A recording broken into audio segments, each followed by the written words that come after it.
bonjour. Bonjour, je m'appelle Armelle et j'habite près du parc des Buttes-Chaumont depuis plusieurs années.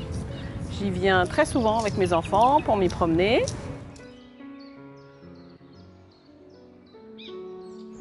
Alors aujourd'hui, mon arbre préféré, c'est l'oranger des Osages, à côté duquel je suis. Je l'ai remarqué parce qu'il est en face d'un des pavillons du parc et j'aime beaucoup les pavillons dans le parc. Et puis, il est remarquable pour moi à cause de ses fruits. Je ne sais pas si vous avez déjà eu l'occasion de les voir, mais entre juin et septembre, ils grossissent et je vous encourage à lever la tête parce que c'est vraiment des fruits extraordinaires. Et puis, en dehors de la beauté de ces fruits, il y a également son nom qui est un peu mystérieux. Donc je me suis renseignée et puis j'ai vu qu'en fait, ce n'était pas du tout un oranger.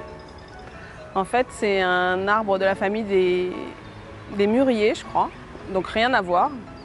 Mais simplement, comme le fruit dégage une odeur un peu acidulée, ils ont décidé de l'appeler oranger. Donc déjà, ça m'a fait rire.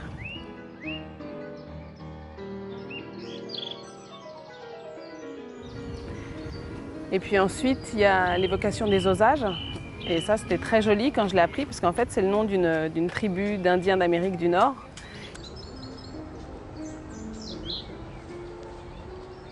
Et en fait, on peut voir sur la plaque qui vient d'Arkansas, Texas. Et en fait, c'était à peu près l'endroit où étaient situés ces Indiens d'Amérique. En fait, à l'intérieur des fosses d'oranges, il y a une sorte de latex. Donc quand on l'ouvre, parce que ça a l'air très appétissant comme ça, donc on a envie de les manger, mais en fait, il paraît que c'est amer et que c'est absolument immangeable.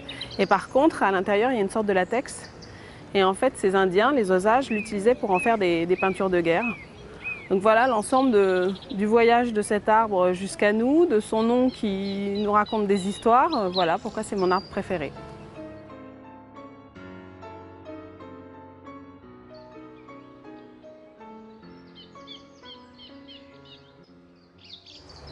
Moi j'aime beaucoup l'intérieur de la grotte.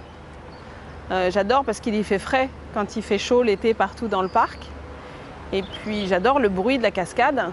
Elle tombe quand même d'une trentaine de mètres, donc ça c'est vraiment très joli ce bruit de cascade. Et puis il y a quelques années, ils avaient fait un concert où ils chantaient du Gounod. Ils étaient 3 ou 4 garçons, des ténors ou ce genre-là, qui faisaient un concert de musique de l'époque où le parc a été construit, donc fin 19e, quelque chose comme ça. Et c'était vraiment très agréable dans cette cascade d'entendre cette musique-là. Donc voilà, ça reste mon endroit préféré.